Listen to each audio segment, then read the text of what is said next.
Boa noite para todo mundo. Boa noite. Vamos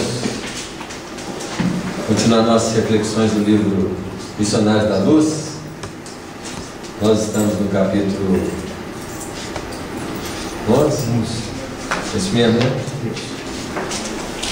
E o Alexandre e o André Luiz resgataram um companheiro suicida. Para mais claridade do que aconteceu, o que eles tiveram que fazer? Eles tiveram que dar uma lucidez para ele. Vocês imaginem um suicida lúcido, né? Vai sentir o efeito de tudo aquilo que aconteceu com ele. Então não é à toa que ele diz assim. Vou ler o parágrafo anteriorzinho, que ele fala assim: eu morro, gritava Raul em suprema aflição, tentando agora escalar as paredes. Então vocês verem a situação dele. Eu li aqui, simples, ele gritava desesperadamente: acudam-me por caridade. E comprimindo o peito com as mãos, exclamava em tom lacinante: meu coração está partido, ajude-me, não quero morrer. Ele já estava morto fisicamente, porque estava vivo, né? Enfermeiros solícitos ampararam-no com atenção, mas o paciente parecia tomado de horror. Olhos esgazeados em máscara de sofrimento indefinível, continuava gritando estentoricamente, como se houvesse acordado de pesadelo angustioso. Esther, Esther, exclamou o infeliz, recordando a esposa devotada, venha em meu auxílio, pelo amor de Deus, socorra-me, meus filhos. Alexandre acercou-se dele paternalmente e o temperou. Raul, tenha paciência e fé no divino poder. Procure enfrentar corajosamente a situação difícil que você mesmo criou e não invoque o nome da companheira dedicada. Nem chame seus filhos amados, que deixou na sua antiga passagem do mundo, porque a porta material da sua casa se fechou com os seus olhos. Se você tivesse cultivado o amor cristão, prezando as oportunidades que o Senhor lhe confiou, fácil seria, num momento desse, regressar ao ninho afetuoso para rever os entes amados, ainda que eles não conseguissem identificar a sua presença. Mas agora, meu amigo, é muito tarde. É necessário aguardar outro ensejo de trabalho e purificação, porque a sua oportunidade, com o nome terrestre de Raul, está finda. São verdades muito duras, né? Mesmo porque ele não pode se enganar. Nós estamos sempre tentando nos enganar, na verdade. E é interessante ao final que ele fala, né? Porque a sua oportunidade com o nome terrestre de Raul está finda. Nome é algo que nós vamos perder com facilidade. Muito superficial por si mesmo. Mesmo porque quando a gente fala de regressão de vidas passadas, as coisas mais difíceis de nós lembrarmos é o nome e a forma. Por que o nome e a forma? Porque é o que é mais superficial. E a coisa mais fácil de ser lembrada é o estado emocional. Porque o estado emocional é o único fator que rompe a barreira das reencarnações. Eu não preciso lembrar que eu era vaidoso se eu continuo vaidoso. Minha raiva praticamente é a mesma raiva que eu sentia nas vidas. Então existem alguns detalhes na nossa perspectiva existencial que ela não sofre a ação de tamponamento. Por que não sofre a ação de tamponamento? Por ser elementos de natureza expressiva do próprio ser. Então o que esquece? O que é menos superficial na existência. Então o que é menos superficial? O corpo, que eu tenho vários, de caracteres, tamanho, cor, feição diferentes. Então vai ser muito difícil eu lembrar que meu traço de olhar é japonês. Porque o traço de olhar do japonês é igual o do brasileiro. Então eu vou esquecer o que é mais superficial. Isso. Você vai, na verdade, esquecer o que não tem nada para se lembrar. Inclusive o nome. Apesar do nome ser algo que se muito repete durante o quê? A vida. A vida. Conserva um pouco. Ô Samuel, mas voltando atrás um pouquinho, eu acho que eu perdi umas aulas. Eles foram ajudar esse suicida a pedido de quem? Da mulher dele. Da Esther. Não, na verdade foi a mulher com a Eutelvina. Isso, né? com a amiga da mulher. A mulher pediu, a Eutelvina pediu o Alexandre para atender o pedido dela. Ah, sim. Né? Então, eles estão atendendo o pedido dela pelo merecimento dela. E pelo merecimento dela, ele está sendo adiantado num processo de soerguimento espiritual que ele provavelmente demoraria muitos anos para despertar. Você vê o que é o merecimento? Uma intervenção oriunda de uma necessidade de despertar uma verdade que a companheira tem, em decorrência de uma outra companheira que tem também merecimento, e que faz com que esse merecimento respalde e respingue em alguém que não tem tanta necessidade de merecimento assim.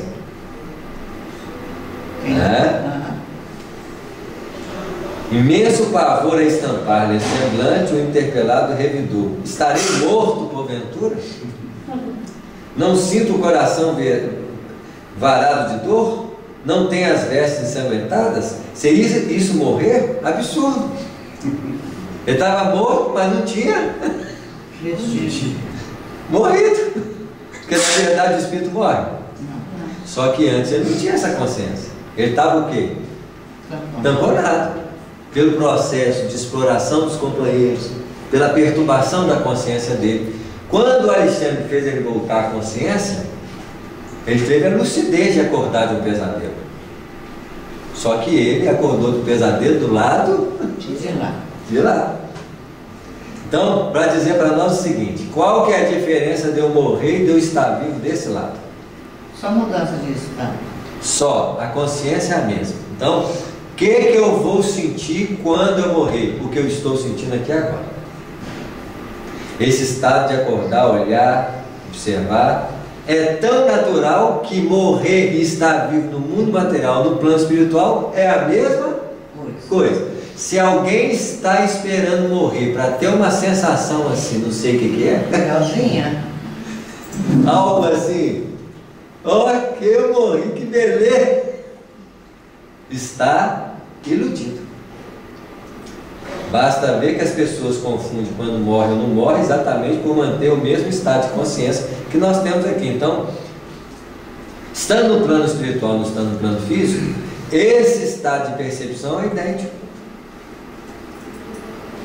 E vamos ter muita dificuldade para definir o estado do espírito depois da morte, já que o estado do espírito depois da morte é o mesmo estado do espírito quando ele está encarnado na vida. Então a pergunta assim: mas então peraí, quantas vezes eu não falei assim? Eu estou no mundo material, eu tenho que viver como mundo material. Do que nós estamos falando? De estado de consciência ou de sensação? Sensação. De uma sensação, porque o estado de consciência é o mesmo. Então, qual que é a natureza do espírito para nós numa perspectiva mais próxima dessa realidade? Então, aquilo que nós chamamos de espírito, não é assim? Eu falo do estado de vigília, de alerta, acordado. Qual que é o estado mais real do que eu chamaria de espírito em mim? Aqui, A sensação de estar nas percepções. Então o que é espírito? Espírito é um centro de percepção e de produção. Ele não altera nos dois planos da vida. Isso aqui que nós estamos aqui, ó, esse estado de consciência, essa percepção é a mesma. Então o que é espírito? É isso. Mesmo porque quando eu estou aqui percebendo alguma coisa, o que isso tem a ver com uma identificação de nome, forma, profissão, e outras tantas coisas que evidenciam uma marca pessoal de si. Quando nós estamos olhando assim, esse ato de olhar, ele indica que eu sou profissional? Não. Ele indica que eu sou alguma coisa de natureza identificatória superficial? Não. Nem sequer, nesse momento, eu sei como é que é meu corpo.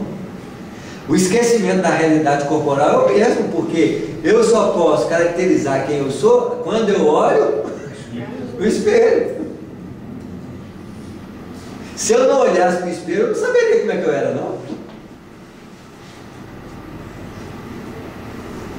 Como que eu vou lembrar na outra vida de algo que até a própria perspectiva não pode lembrar? Na perspectiva existencial. Porque eu me identifico com a forma quando eu olho para ela refletida. Eu sei que eu sou o corpo, como é meu corpo, quando eu olho para quê? Para o espelho que me fala quem eu sou.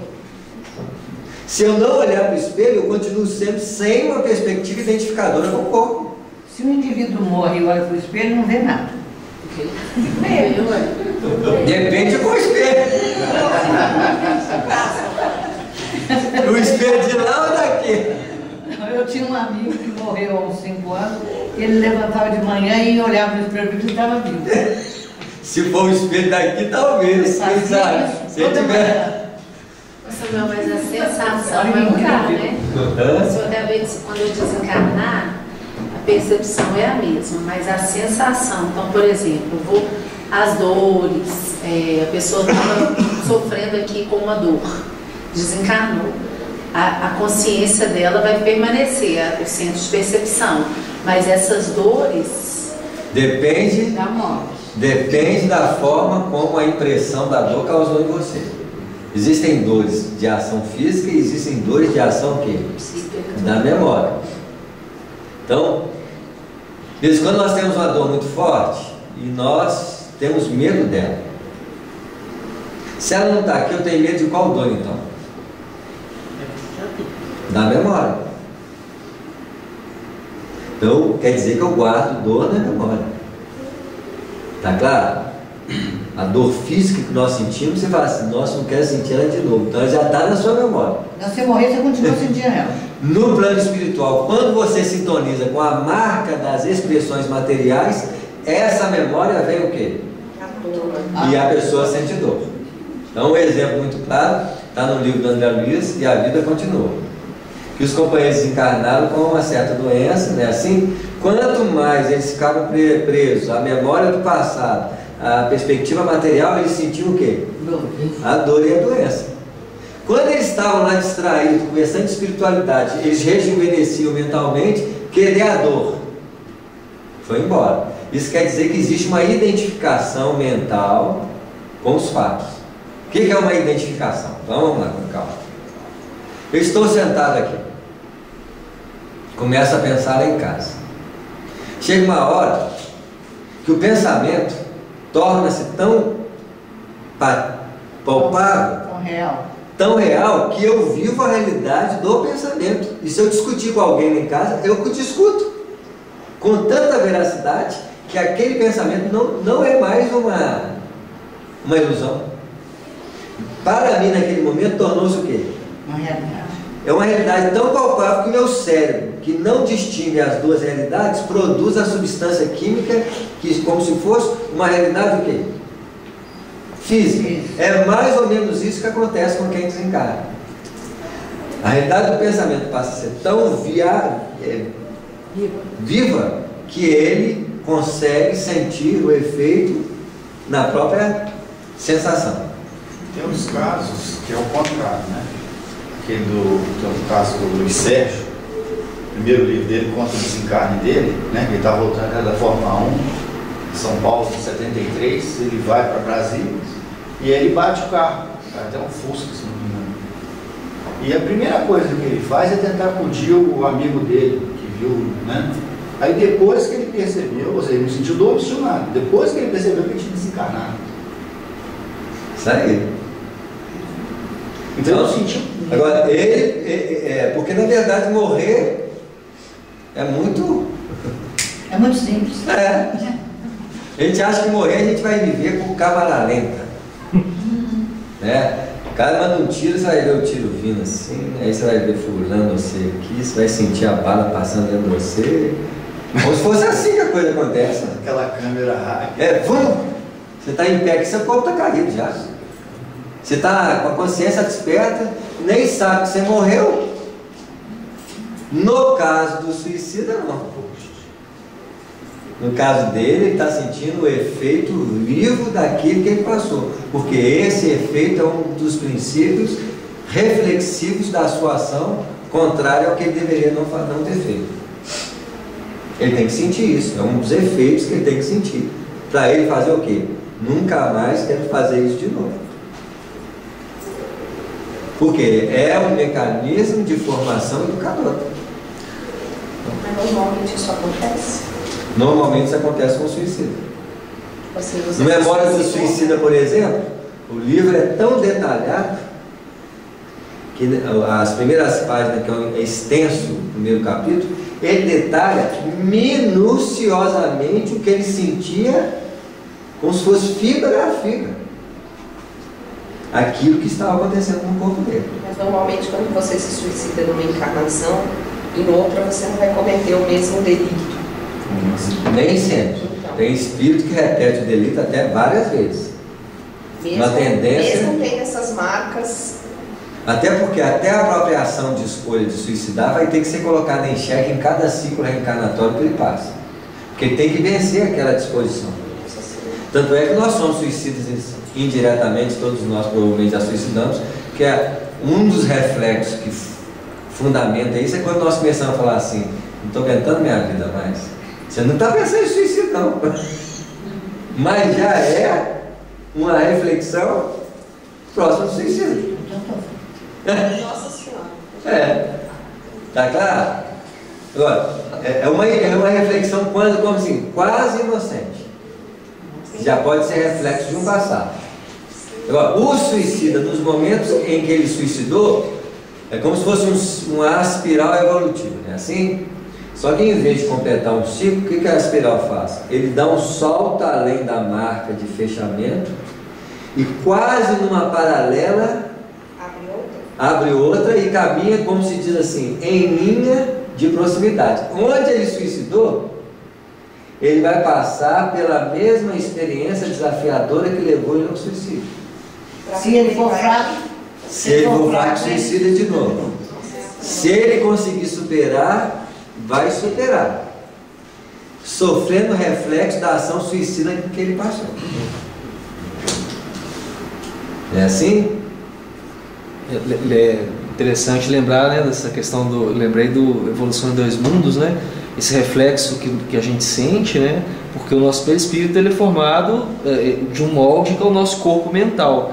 E como a nossa consciência, né, ela guarda todas as leis divinas, né? Isso tem até pergunta no Livro dos Espíritos, eu não esqueci qual que é o número dela, mas essa consciência que a gente sabe que a gente fez algo que não está certo, né? Essa culpa, ela reflete no nosso corpo mental, que reflete no nosso perispírito e leva isso com a gente na próxima encarnação. É porque eu tenho que limpar essa sujeira. Exato. Esse núcleo está ali, ele tem que sair dali. A sua mente você tem que ficar quite com sua própria consciência. Para isso você tem que vencer essa prova futura, onde o reflexo, né, e provavelmente dentro das mesmas linhas. Então vamos dizer assim, ele suicidou com um rompimento afetivo. Adivinha o que ele vai passar nesse mesmo período? Porque ele tem que superar aquilo. Aí ele consegue não suicidar, sofre do sentimento afetivo, alguma coisa diz para ele assim, não vou perder minha vida dessa vez não, como se diz, aí na outra encarnação a elipse faz outra volta, na onde passou ali vai ter outro conflito afetivo. Vai ter aquela aquele choque. Para afirmar. Mas é muita testação, né? É muita limpeza de rastro, de distorção vibratória, que está impregnado nele mesmo por ter colocado na consciência. Então, quando a gente diz que a gente já está cansado, pode ser um efeito desse, lá assim, ó, arranhando. Ai, Ave Maria, então estou toda descansada. Está adorando a vida. Estou adorando. Muito sereno, bondoso instrutor voltou a falar. Gente, isso aqui, ó, o Alexandre está falando muito sereno e bondoso. Olha só como a bondade e a serenidade pode falar verdades que não afetam quando a gente fala com o quê? Orgulho, prepotência, que é completamente diferente. Olha o que ele fala. Não empenhou sua arma contra o próprio peito. Não localizou o coração para exterminar a própria vida? Meu amigo, podem os homens enganar uns aos outros, mas nenhum de nós poderá iludir a justiça divina. Então, quando a gente fala dos tribunais no Evangelho, e foi levado ao tribunal, é isso. Quem que é o condenador aqui? Um bondoso auxiliador espiritual, falando com amor, representando o acusador do delito, diante do tribunal que ele está vivendo nesse instante. Até porque, meio confundido, vendo que ele está vivo, ele achou que não tinha o quê? Morrido. Né? Revelando extrema vergonha. Aí ele caiu em si. Aí o que ele sente? Então, olha como é que as emoções passeiam na nossa intimidade. Então, o Espírito é um centro de vida, passível à força energética emocional que ele produz. Então, antes da vergonha, ele estava o quê? Dominado por qual? Desespero. Então, o desespero era o fator vibratório que marcava o seu espírito. Agora que ele soube da verdade, outra estrutura modelou o espírito dele. Ele virou o quê? De desesperado, envergonhado. Então, o espírito perturbado, igual nós, não sabendo ser espírito, um ser neutro, um ser sem modificação, ele altera o seu estado íntimo o tempo todo. Então, a marca da criação divina na sua sutilidade, ela é denotada pela incapacidade de nós termos uma criação profunda, sendo modelado pelas estruturas emocionais do passado, que personificam o nosso ser a cada instante com um jeito próprio. E todo jeito próprio personificado distancia da nossa verdadeira o quê? Natureza. Então, qual deve ser a natureza mais próxima do Espírito em sua autenticidade? A serenidade. Então, serenidade é estado íntimo de Espírito, que não só é da natureza dele próprio, mas da natureza do próprio universo, que ele retrata pessoalmente. Então, qual é a natureza do universo na sua essência? Serena. Quando eu sintonizo com a minha natureza mais profunda, eu também torno o quê? Serena. E escuto a voz de Deus através de mim. Isso é escutar Deus. Escutar Deus é perceber-se em sintonia com a realidade viva que o universo representa. Nós achamos que escutar Deus é a voz dele. Isso é distorção. Porque uma das vozes de Deus é a serenidade. Então o mundo pode estar caindo, fervendo, e a gente tem que estar longe disso. Não é que a gente tem. Quando eu for espírito, eu fico. Se eu não sou espírito, porque eu distanciei da minha verdadeira natureza e deixei me levar pelas impressões que a vida me perturbando meu modo de ser. Tem que ser teste. Distanciando cada vez mais de mim. Manifestando uma ausência de identificação com a natureza mais profunda do universo. Personificando então os estados alterados de consciência, na qual as forças do passado predominam na minha marca pessoal. Então, uma pessoa ansiosa, ela está longe da serenidade. Isso. Muito longe. Muito longe. Não, você tá- Mesmo estando perto de si. Samuel, quando você diz que o futuro é as artes, é a beleza, assim, a contemplação do que é de mais sentidos, né, de sentimentos, estar nesse estado sereno, que às vezes a gente está um pouquinho, a gente é muito, oscila muito, né? A gente repara que a gente começa a ver beleza em tudo. A gente olha para as coisas e começa a ver beleza. Quando a gente está no estado de aflição, a gente não enxerga nada. Isso aí, então, esses estados são tamponadores da percepção e da sensibilidade. A sensibilidade do ser é a amplitude de perceber a beleza da vida, a presença de Deus em tudo. Não é assim? Que suavemente atua sobre o universo de formas múltiplas, em reflexo da sua ação sábia. Por isso que o futuro vai ser isso mesmo, vai ser a parte artística mesmo. Isso mesmo. Vai ser o desdobramento da sensibilidade, para que o sentimento seja a marca determinante, não mais o conhecimento. Porque o conhecimento é o padrão do homem na evolução do espírito. Falando do homem aqui, o homem, simbolicamente, homem. A mulher é o símbolo do sentimento nos padrões da evolução. Tanto é que o Antigo Testamento é o homem predominando sobre a mulher. Abraão, mulher Sara, ela é colocada secundária. O único momento que há uma inversão desse processo é quando vai o nascimento de quem? Jesus. Porque o homem apareceu primeiro, José, mas ele faz o quê? Ele diminui para que a Maria o quê? Cresça. Então, quando eu começo a dilatar a capacidade de sentir, Maria está crescendo dentro de mim. Qual vai ser o resultado? O nascimento do Cristo. O nascimento do Cristo. Que é o resultado de uma ação sentida. E o homem só vai o quê? Diminuindo. Né? Ah, desventurado que sou, 1000 vezes infeliz. Passou a ser o quê? Vítima, cobrador de si mesmo. Gente, nós temos cada coisa. As personagens dentro de nós, cada um toma conta. Por isso que é forte. Por isso que Jesus fala da multidão no Evangelho. E a multidão são os traços característicos de personalidade que nós trazemos dentro de nós.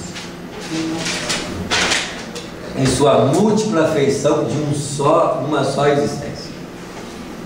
Cobrador, juiz, avaliador, comparador, e aí vai. É uma série de personas. Em algumas encarnações, essa personalidade pode ser o fundo sustentador. Pode ser, apesar de ter várias personalidades, o medo é o meu característico básico. A raiva é a minha predominância. Então, além disso, nós temos aquela que é mais forte, né?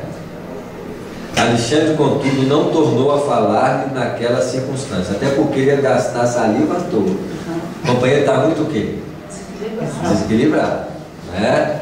Depois de recomendá-lo carinhosamente aos cuidados dos irmãos responsáveis pelo serviço de assistência, dirigiu-se a mim explicando. Não, até porque ele precisa de tempo, muito tempo, mas ali pela uma emergência ele precisa se ajustar primeiro, elaborando essa nova realidade dele, né? Quem ficar com ele vai sofrer. Porque vai despejar tudo isso. Vai, agora quem ficar com ele está ensaiando para escutar. Vai ser psicólogo na próxima encarnação. Tá claro? Claríssimo. Tudo na vida tem uma função. Socorro. Né? Vamos, André. Nosso novo amigo está em crise, cuja culminância não cederá antes de 70 horas, aproximadamente. É o mínimo. Voltaremos mais tarde a ver. Então, no estado do suicídio. 3 dias para ter consciência. Isso, para parar, para esvaziar essa. Né? Parar a reclamação. Então, vamos dizer que todas as nossas perturbações, sem um grau grave, tem tempo Mais curto. Perdurar. Isso. Depende, então eu tenho que estudar em mim o tempo de manifestação das perturbações íntimas. Então, quanto tempo a raiva dura sem eu alimentá-la? Sem alimentar? Hã? Há pouco tempo. A gente tem que avaliar, que de cada um pode ser uma oscilação, mas tem um tempo. Criança, né? Mas se você tem consciência disso, você tem é bem pequeno. Você tem que ficar com Isso consciência. mesmo, porque como é que a raiva vem? Então a raiva vem no corpo, que é uma ação energética corporal, das matrizes mais profundas das emoções animais. Porque tem as emoções animais e tem as emoções o quê? Humanas. Emoções humanas, muitas vezes, é a somatória de emoções animais conjugadas. Medo com raiva, medo com tristeza, medo com alegria. Tem as emoções básicas. Quando eu associo duas, eu gero uma terceira. Pode ser inveja, ciúmes. Cada elemento desse fundamentado por emoções básicas que nós acalentamos no passado. Mas as emoções básicas, elas são limitadas. Elas são os fundamentos do reino animal, cuja função básica das emoções é uma sobrevivência. Tá claro? Então, o que ele está falando? No caso do suicida, com o padrão de perturbação que ele se encontra, 70 horas, mas ainda é limitado. Tá claro? É até pouco. Agora, cada um de nós pode ter raiva. Então, a raiva vem corporalmente. No reino humano, ela pega o corpo, primeiro canal de manifestação, que leva o quê? A ação. O segundo canal de capacidade criadora além do corpo, que o corpo é a ordem de movimentação do reino animal. Eu ergo o reino animal no meu corpo e ganho implementos de criação sutis, mais nobres. O segundo estágio de nobreza adquirido no reino humano que o animal não tem, mas que ensaia. Isso. O animal comunica-se através de sons, que é a base fundamental do desenvolvimento da fala no reino humano. Tá claro? Então, o segundo canal, mas qual que é mais sutil? A fala ou a ação? A fala. Então eu pego um reino sutil de influência que até então o animal não tinha. Ele influenciava no campo da ação. Quando eu falo de fala, a repercussão duradoura, a perspectiva de influência, ela é superior à ação, a nível de influenciação, tornando-nos muito mais responsáveis do que antes, quando eu só agi. Numa maturidade de repercussão criadora, o que a fala representa para o espírito. A fala é um dos primeiros padrões mais nobres de criação que o espírito assenhoreia quando aproxima da realidade humana da evolução. Além da fala que pega uma área sutil da realidade física, porque nós mexemos com as vibrações do quê? Do ar, e não mais a densidade física da ação. Aí eu caio para outro canal que ultrapassa as dimensões vibratórias da matéria, em que a raiva vai tentar não só apoderar do corpo, mas da fala e também do quê? Da mente. Quando eu atuo sobre a ação do pensamento, eu estou agindo sobre a ação da criação divina, cuja matriz do universo é regido por criações das estrelas, das galáxias. E eu estou começando a ter a mesma capacidade, criando o quê? Mágoa. No nível do quê? No pensamento. Criando uma psicosfera de alteração vibratória para reger as primeiras dimensões de moradias espirituais em torno de mim. O que eu chamaria de plano espiritual, que está sujeito às modificações do pensamento do ser. Ali o operário criador começa a movimentar coisas que os espíritos, arcanjos, serafins, simbolicamente falando, usam o mesmo procedimento para criar estrelas. Tal o grau de responsabilidade que nós temos no mecanismo da criação. Lembrei de novo do Evolução em Dois Mundos, né? Com a criação em plano maior, ele explica justamente esse mecanismo, e na cocriação em plano menor ele explica que a criação dos planos inferiores do plano espiritual, né, que são criações mentais nossas. E a gente usa o mesmo processo de construção dos planetas, das estrelas, para estar criando aqui o umbral, né, as zonas abismais, né? Isso mesmo. Eu sou o agente princípio, o operário inicial da construção. E eu estou criando com raiva o quê? Plano superior? Os planos inferiores. Né? De regresso aos meus trabalhos, esperei ansioso o instante de reatar as observações educativas. Interessante que o André Luiz, nesse livro, ele vai trabalhar. Nas horas de marcação com o Alexandre, ele vai encontrar com ele. Ele está trabalhando lá no Ministério do quê? Da Regeneração, se estiver trabalhando na Terra. Né? Impressionável a complexidade do serviço intercessório. Aí, ó, intercessório.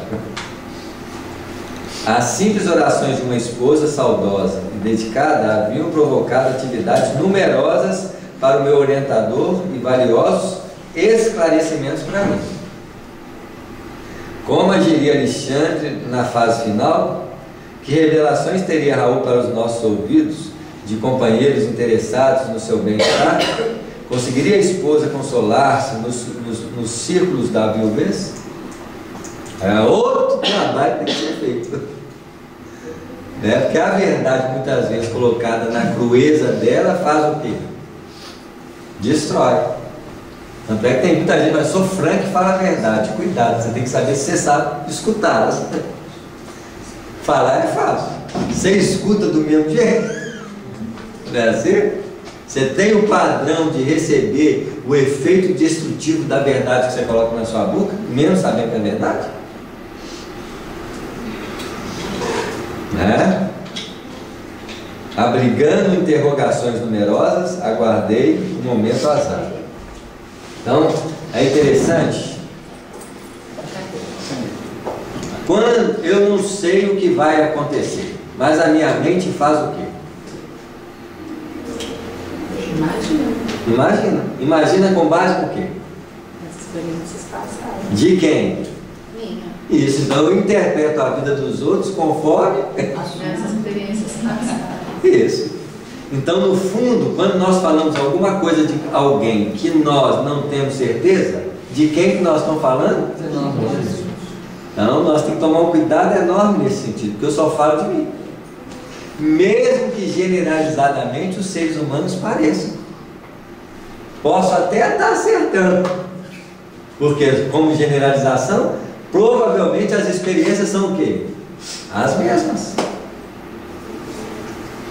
Não é muito difícil você ter clarividência humana, não. A clarividência quase sempre é resultado de uma ação que todos nós cometeríamos quase da mesma forma, conforme a emoção que está regendo aquele comportamento. Porque se existe diferença entre nós, essa diferença aparece também nas expressões superficiais do corpo e do nome. Mas se você aproximar da natureza mais profunda, mais íntimas, nós somos tudo o quê? Mesma coisa. A mesma coisa. Mais ou menos, assim, parecidos, né? Mas, assim, tem muita diferença. Então, quem aqui não tem raiva? Mágoa, tristeza, angústia. Se você numerar, é tudo igual. O que vai mudar é a intensidade. É a forma de ação. Isso, intensidade é a forma de ação. Mas a qualidade interior, é a mesma. igualzinho. Mesmo porque nós passamos experiências similares. Eu posso ter passado na experiência como leão e o outro passado como tigre. Qual que é a diferença? A espécie. Só. Na mesma grupo Na cadeira mesmo. da cadeira, é isso mesmo. Que tem os mesmos reflexos, tem a mesma. Não é assim? Então, o nosso fundo sempre foi o mesmo. Quanto mais essencial você chegar, mais você vai ser o quê? Basta ver aqui. Em se tratando de DNA, quando você fala de filhos, ainda é passível de encontrar diferenciações. Se você chegar mais em planos que antecedem o DNA, cada vez mais vai acontecer o quê? Mas nós somos igual. Nós somos de uma única família. Qual que é a única família que nós somos? Herança divina. Então esse negócio assim, esse não é meu filho, não é meu irmão, até quando? Até na superficialidade. Se eu for fundo, tudo da mesma família, com as mesmas características, fundamentado em diferenciações superficiais de tempo, espaço, intensidade, qualidade, que dá uma conotação diferenciada entre nós, mas que no fundo é tudo igual. Querendo dizer que quanto mais, onde estão os extremos da diferença? É nos extremos ou no meio? Então, quanto mais eu vou para o extremo, mais parecido eu sou. Venho para o meio e gera o quê? Uma diversidade. Vou para o final e começo a fazer o que de novo? Então, vai ser muito difícil a gente chegar no plano da pureza espiritual e falar assim, chama Jesus para mim. E não vi muitos. Você fala assim, eu queria o Jesus. Você fala assim, nós somos um. Não é o nome que carencia a nossa Senhora. E aí, como é que vamos fazer? Não, eu quero aquele que reencarnou na Judéia. Isso não existe mais para nós. Qualquer Cristo substitui Cristo. Como qualquer Emmanuel substitui Emmanuel. Como qualquer André Luiz substitui quem? Porque o Espírito não tem nome, não. Quem falou? Nós é que somos impregnados por essa fixação de quê?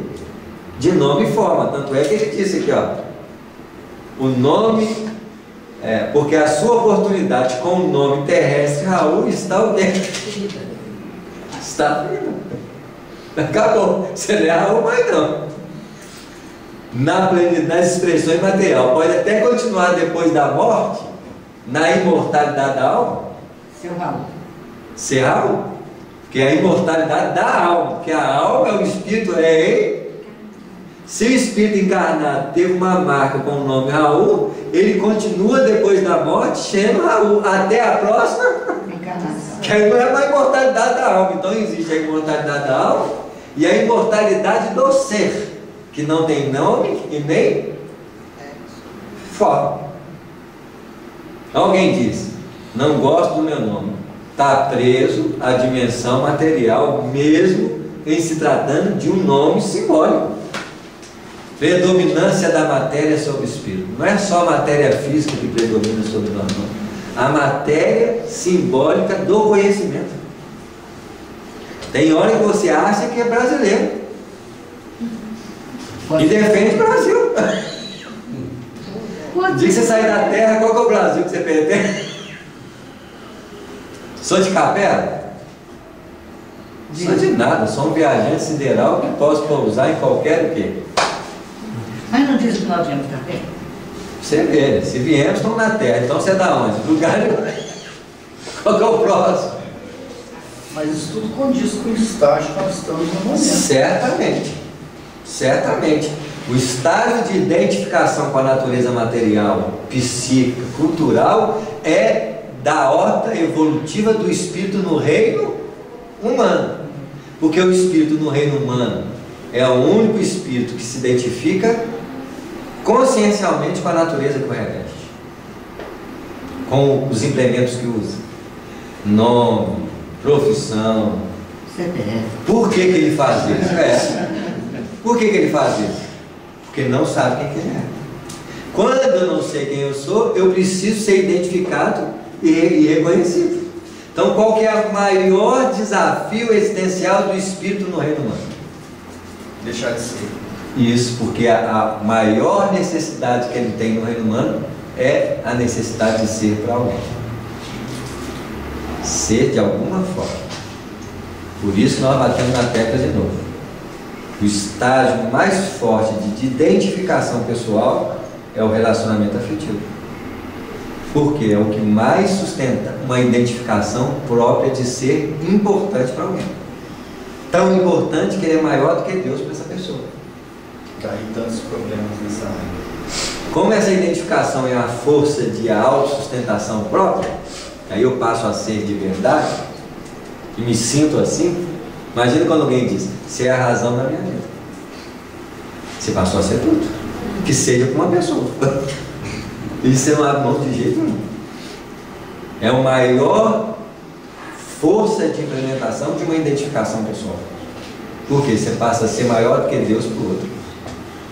Porque você não vai ver na vida ninguém dizer para Deus assim: você é a razão da minha vida. Se falar é da boca para fora. Não é igual fala com o cônjuge, não. Quando fala com o cônjuge, fala com tanto o quê? Isso. Completamente diferente das nossas falas com Deus, que é raciocinada, pensada. Na verdade, nós relacionamos com Deus essencial. Nós relacionamos com Deus concebido intelectualmente. Até porque nós nem sabemos relacionar com Deus. Então eu relaciono com a imagem de Deus. Nossa cabeça. Isso. Então eu relaciono com a imagem. Não importa. É a forma como nós relacionamos. Já que eu não sei relacionar com Ele de forma o quê? Isso. Até mesmo nosso relacionamento com os Espíritos e com Jesus é imaginário. Por que é imaginário? Eu lembro de Jesus de que forma? Ó, não tem nada a ver com isso. Ó. Não é aquilo que eu estou vendo. Eu estou vendo Jesus Nazareno. Eu estou conversando com ele, Jesus. Aí a imagem dele, os Espíritos, pode até usar esse recurso para me atender. Mas eu estou relacionando com quem? Com Jesus? Com os Espíritos. Com a forma imaginária que eu sustento dele. Mas se eu relaciono com forma imaginária, que tipo de relação que é essa? Superficial. Isso aí. Essa é o vínculo espiritual e de adoração com o reino humano. Não é com a essência divina. Que é com aquilo que existe que eu não tenho condições de entrar em contato. Em decorrência das próprias limitações que eu trago comigo. É assim? Se eu aprofundar mais e chegar mais tete a tete comigo, nós vamos ver que os nossos relacionamentos também são feitos através de quê? Da imagem que nós carregamos do outro conosco. Por isso que existe DC. Que aí o outro é uma coisa que você não imagina. Mas você mudou demais, né? Que é isso? Né? É muito detalhe, é um detalhe muito sutil para que a gente perceba na realidade do processo existencial, que gera muito sofrimento, muita dor, em decorrência da sustentação de imagens com que nós relacionamos com a própria vida. Nós mesmos relacionamos com a doutrina, com a imortalidade concreta, com a vida após a morte concreta, com a imaginação que eu trago dessa verdade. Isso. Meu relacionamento com essa realidade, ela é imaginária. Basta ver o que eu concebo como imortalidade depois que eu morrer, não vai ter nada a ver com você. Eu pensava que era assim. Era assim? Pensava que era assim, mas você pensava, mas não era. Mas não existe ser humano nenhum que tem essa visão assim mais aberta. Sim. Existem espíritos superiores que talvez tenham essa concepção de realidade com o que ele concebe teoricamente. Esse espírito, ele está além da mente, a sua consciência está localizada no estágio mais profundo de contato com a natureza da vida. Então, eu relaciono com a natureza da vida material através dos sentidos, que é pura ilusão. Não é assim? Apesar de quando eu estou aqui, parece tudo o quê? Real. Então, aí eu concebo imaginariamente o plano espiritual, até eu for para lá. Quando eu vou para lá, a imaginação cai para me relacionar com o quê? Com a realidade. Aí eu estou relacionado. Aí você. Não está muito diferente da realidade material, não. Aí você concebe a realidade próxima daquilo que você tem, é como real. Mesmo chamando o espírito. Então, um cientista que debatia com a realidade espiritual, que não é matéria, não existe realidade espiritual, que não é matéria. Quando vai para o plano espiritual, tem várias matérias. Mas isso que é a realidade espiritual é também, ela é material. Uma matéria mais o quê? Então a realidade espiritual está envolvida de matéria sutil, que comparada com a matéria bruta, não existe. Porque a ciência ainda não consegue captar a natureza dessas partículas e falar que aquilo é real. O que é real para nós é aquilo que nos tange o quê? Os sentidos. Isso é que é real. Que acalenta uma ilusão existencial para ter uma desilusão. Então o que é desiludir? É abrir-se para uma nova realidade que não para. Então, nós temos que ter muito cuidado com os nossos conceitos fechados. Se eu faço um conceito fechado de realidade e acabou, eu acabei com o quê? Com o universo. A doutrina espírita é a última palavra de revelação espiritual? Não, só o começo. É só o começo de uma dinâmica espiritual que cada vez mais amplia-se. O ruim é a dor que isso nos causa em nos apegarmos a uma dimensão de realidade e nós não queremos abrir mão dela. Aí gera o sofrimento. Então o que é o sofrimento? A ilusão acalentada na permanência de que não existe. Que eu quero manter aquilo como uma realidade o quê? Fixa. Meus filhos são meus filhos, você está doido. Foi, tá. Vai ter que perder os filhos. Vai ter que abraçar outros. Não é assim? Aí, olha a dor dessa. Vou perder meus filhos. Vou perder a dor dela. Se soubesse quem foram os filhos em outra encarnação. Você vê. Vai perder o que não tem, né? Aí chega no plano espiritual, ajusta-se. Meu filho pode ser meu pai, pode ser minha mãe. Que confusão, esse negócio de reencarnação acaba comigo, acaba com seus conceitos fixos, acaba com a sua forma limitada de enxergar a vida. Ai meu Deus, agora estou com uma nova forma. Cuidado, não se apega a ela. Ela pode mudar, né, quer dizer? Porque ela vai Provisória. mudar. Não é assim? Tudo é provisório até que chegue o espírito definitivo. Porque no fundo, o Criador quer expandir nossa capacidade de compreensão da natureza da vida. Que ela sempre é muito viva, complexa e morredora. Eu quero ver fixo, completo e eterno. Olha a ilusão. Vai mudar. É assim? Porque e muitas vezes a nossa mudança, ela se vê exatamente em cima de crises. O que é a crise? A crise é o último passo da mudança. Eu posso afirmar tranquilamente que nós vamos passar por um processo de transformação generalizado, porque antes era uma crise individual. Hoje a crise é o quê? Coletiva. Se é crise, porque está pronto para o quê? Então, o cara chega na natureza, tá as árvores, tá tudo aí. O que ele faz? Isso. Chega uma hora que ele fala assim, tá acabando. Ele entra em quê? Em crise. Isso. Está acabando.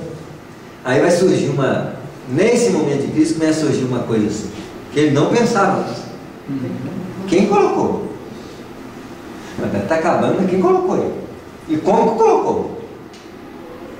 Aí ele vai aprender o quê? A planta. Olha só, estava acabando naquela posição única de quê? Teve a crise. O que ele teve que fazer? Dilatar a compreensão e aplicar isso em forma de quê? De trabalho, que é a materialização da inteligência desperta. Essa materialização da inteligência desperta aí vai plantar e vai colher. Aí vai durar mais o quê? Aí acaba de novo. Vai durar mais um tempo. Vai chegar uma hora que vai assim, esgotou a terra. Esgotou a terra. Está esgotando a terra. Está esgotando a terra, o pessoal começa a fazer o quê? Vou olhar para o céu. Aí o que eu tenho que fazer? Nave espacial. Eu começo pela crise ampliar meus horizontes. Que no momento de crise é uma coisa. Quando eu amplio os horizontes, aquilo que era pouco passou a ser o quê? Terra demais. Acaba aqui, mas tem ali. Porque essa é a dinâmica das crises, das transformações. É o limite atingido por uma concepção de realidade que o homem tenta se apegar para não mudar. Até que de fora para dentro vem a destruição desse. Eu tinha medo do que ia acontecer, e quando eu vejo o que aconteceu, nada daquilo que eu pensava que ia o quê? Acontecer. Pelo contrário, desdobra em múltiplas expressões a perspectiva de novas buscas. É assim? A crise da Segunda Guerra Mundial trouxe o quê? Muitos avanços. Então a crise da existência orgulhosa, preconceituosa, corruptível, vai trazer o quê? Pode ter certeza. Muita coisa boa.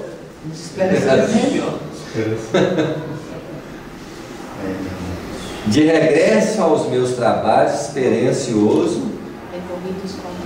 Afinal de contas, depois da tempestade vem sempre a bonança?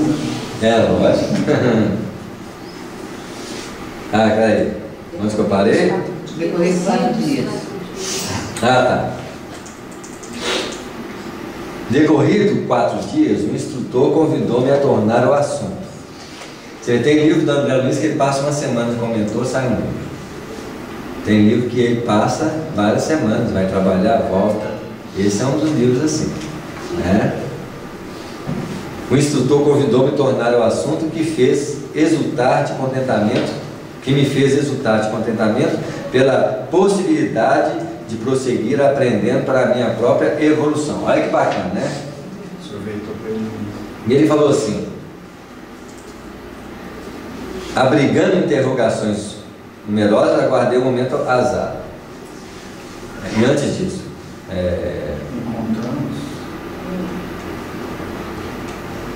e tem outro estado emocional. Estou falando do André Luiz. A gente vê, mas aqui ele está sendo influenciado qual energia? Curiosidade, no primeiro momento. Depois ele decorrido com o estudou, convidou-me a tornar o assunto, que me fez resultar de quê? Contentamento. Então, o que é contentamento? Qual que é a energia básica que ele está cometido personalizando o espírito dele? Então, qual que é a emoção?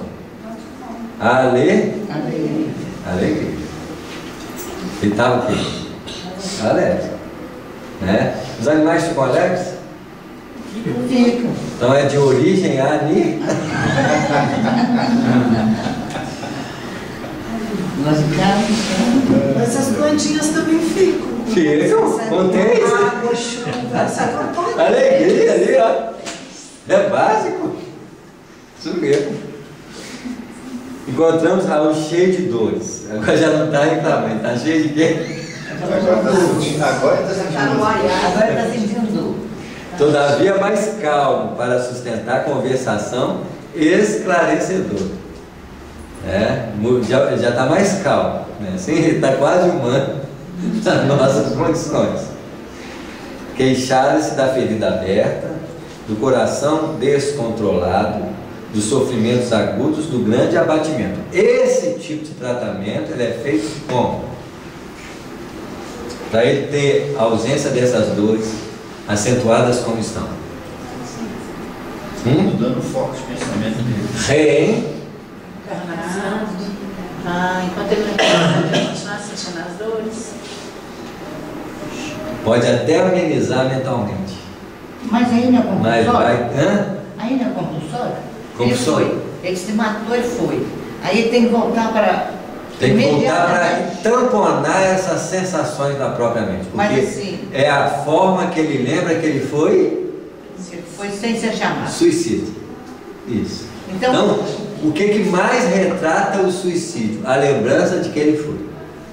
E a lembrança do suicida, para lembrar que ele é suicida, é lembrar do efeito doloroso da ação suicida. Olha só, que coisa. Mas então ele não vai se curar lá? Muito provável que ele precisar da reencarnação para melhor efetivação dessa cura. Porque quando eu reencarno, eu esqueço Tudo. o passado, não esqueço tudo. Esquece o passado. Mas ficam umas recordações com talvez problemas cardíacos, no caso dele atirou no coração, né? Assim, a amargura, da culpa sem razão. Então, quantas angústias humanas não tem matriz na existência atual? Porque ela traz as suas energias vinculadas ao passado. Cujas bênçãos a reencarnação fez esquecer um percentual muito grande, mas está lá. É assim? Qual que é o segundo contrapeso para modificar os padrões dessas impressões? O amor que cobre. Então, por mais que não queiramos, sempre faça o bem, com carinho e dedicação, que é o segundo elemento contrabalanceante dos aspectos do passado feito, onde a balança interior vibratoriamente começa o quê? Então, tem gente que passa a vida toda sem fazer nada para ninguém. Na hora que vem as lembranças do passado, vai vir o quê? Derrocadamente. Não tem contrapeso. Quando ele desencarna de novo, esse tamponamento continua, ele vai ter as impressões dessa última vida. Por exemplo, ele encarnou nessa condição aqui de dor. Se ele não suicidar de novo, vai ser assim. Senão serão... Então, tem um livro do André Luiz que chama-se Entre a Terra e o Céu. O menino morreu afogado. Tá certo? Desencarnou novinho, afogamento, iludido pela beleza das ondas, não é assim? Desencarnou, no seu peito tinha uma dor decorrente do suicídio anterior. Aí o mentor falou assim: nessa próxima encarnação vai diminuir intensamente essas impressões, mas na hora que desencarnar pela terceira vez ainda vai ter algum problema, o quê? Cardíaco. Até,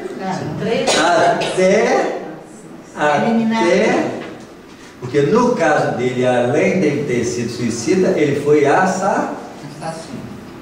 Então as coisas são mais complicadas. Para vocês verem, no Memória do Suicida, a gente está falando de suicida, está num período em que o suicídio está muito bem julgado, até porque está uma insinuação suicida muito grande. E por que está uma insinuação suicida muito grande? Porque os espíritos que encarnaram vieram de onde?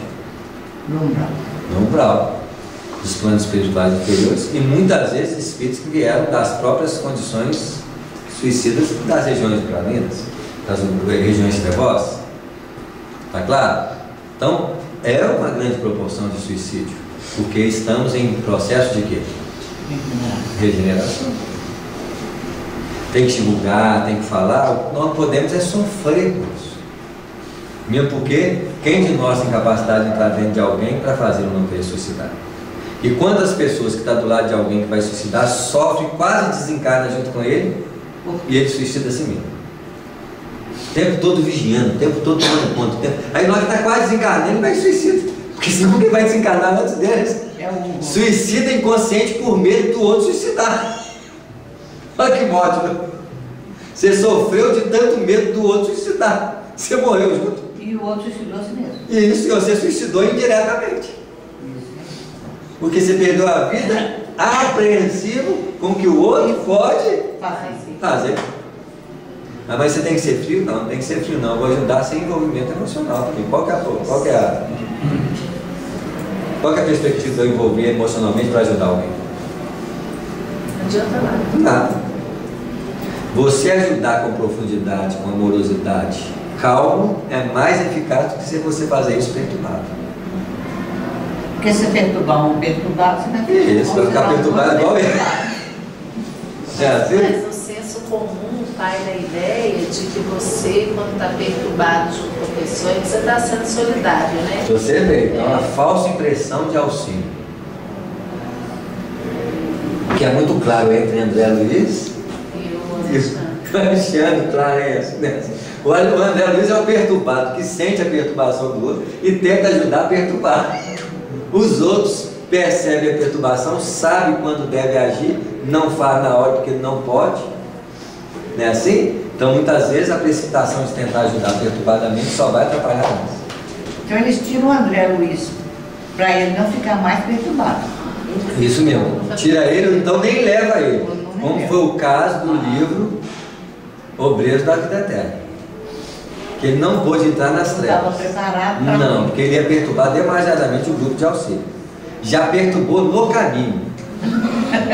No caminho que ele estava com ele perturbava toda hora, porque ele não tinha uma impressão do sofrimento que estava nos planos espirituais mais baixos, principalmente naqueles lagos de lama, que as pessoas eram agredidas por cruéis tomadores de conta deles, não é assim?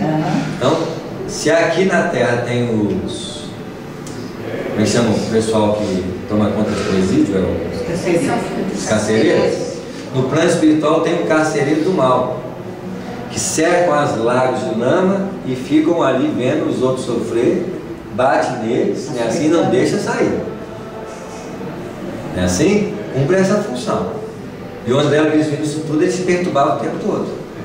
Até para ajudar nós não sabemos. Porque a nossa ajuda, ela é imediata, sem condições de percepção clara da necessidade de auxílio. Não sei como ajudar. Não é o que acontece com a gente de vez em quando? Pessoa, por exemplo, vamos pegar o caso do suicídio novo. Pessoa querendo suicidar, perturbar, você não sabe o que você faz. Tem gente que amarra o braço, a perna, vai ter que ficar aqui o resto da vida. Porque no dia que a primeira opção que ele soltar o braço, ele vai fazer o quê? Suicidar. Ah, então você segurei o suicídio dele. Segurou nada, você prendeu a mão dele para suicidar, porque ele vai suicidar no primeiro o quê? Então o que você ajudou ele? Nada. Mas não existe uma maneira de ajudar esse indivíduo. Tentar esclarecer. Existe, em primeiro lugar, pelo exemplo próprio de quem está do lado dele viver. O primeiro processo de auxílio de alguém é a forma como nós vivemos a vida. Porque o exemplo arrasta quem está em condições de ser tocado. Está claro? Segundo, a informação, a doutrinação, que vale muito pouco em relação ao exemplo, mas já vale alguma coisa. A orientação. Isso não garante que a pessoa não vai fazer. Quem tem que fazer Vai fazer. é a pessoa. Então o próprio suicídio sofre o efeito educador de quem suicidou. Que ali já tem um primeiro processo educador para quem suicida. Ele não morre. Se o suicida quer fugir da vida porque não dá conta da vida, ele vai continuar vivo depois da morte e viu que fugir da vida não adiantou. Então ele decepcionou com a ação de fuga. Não é assim? É a primeira lição do suicídio, que é uma percepção clara de que a ação dele não foi a melhor. Né?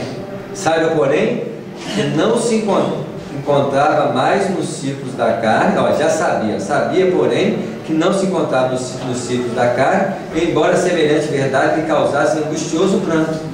Angustioso pranto por causa de quê? Porque ele não queria. Esse não foi o objetivo dele. Ele queria morrer mesmo. Ele queria morrer e acabar. Então, o pranto dele é em decorrência da ilusão que ele acreditou com essa ideia. Né? Tranquiliza-se, disse-lhe o meu orientador com extremismo bondade. Ali há toda uma carga fluídica, espiritual, tentando ajudá-lo. Porque como que alguém assim pode ficar tranquilo? Esse é o problema. Em todas as circunstâncias da nossa vida, se nós ficássemos tranquilos, nós tínhamos uma grande chance de resolver muitas delas. O problema, quando nós estamos com o problema, nós estamos o quê? Perturbados. Aí a solução é o quê? Perturbação só. É muito difícil de achar. Sua situação é difícil, mas poderia ser muito pior. Coitado. Há suicidas que permanecem agarrados aos despojos cadavéricos por tempo indeterminado, assistindo à decomposição orgânica e sentindo o ataque dos vermes vorazes. Ele agradece Por não estar nessas condições já está muito legal.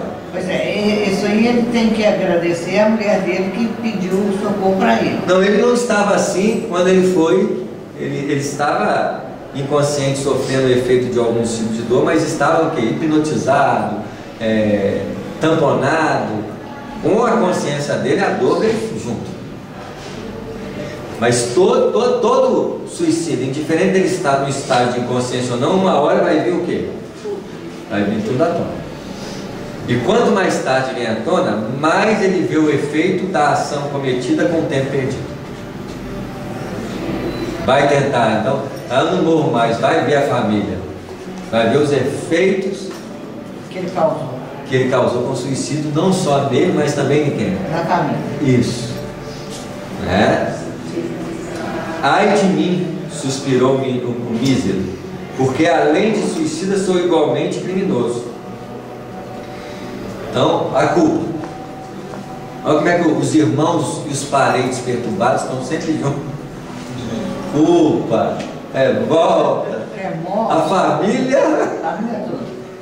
E demonstrando infinita confiança em nós, Raul contou sua história triste, procurando justificar o ato extremo. Vamos parar aqui para ver a história dele na próxima novela. Próximo capítulo.